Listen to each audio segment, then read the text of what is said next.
Culiacán,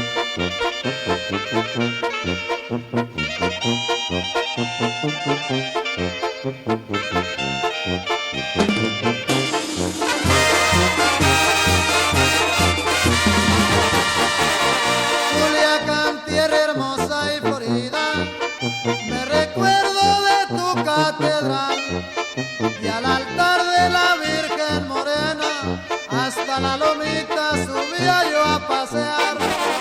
Flores bellas habrá en todo el mundo, pero no como en mi capital. Pa' mujeres más lindas mi tierra, grito con orgullo y punto final. Culiacán es tu nombre completo, Sinaloa te ha de apellidar. Tienes parques donde ir a pasear, tus plazuelas y tu bulevar.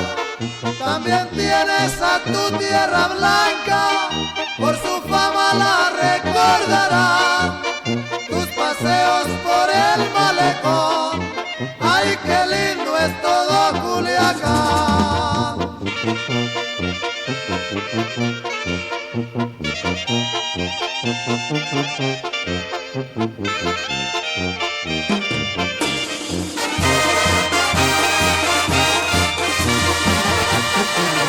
Tus mercados se visten de gala y tus tiendas se ven con amor. En tus cines y centros de bailes vemos las estrellas y rosas en flor. Tus valientes son hombres completos y tus damas son rosas de honor. Es orgullo para Sinaloa el que allí se respete el amor. Las metrallas te han entristecido por los lutos que a diario se ven. Lindas hembras vistiendo de negro ruegan por las almas que encuentren el bien. Pero no te entristezcas mi tierra, que la vida debe proseguir.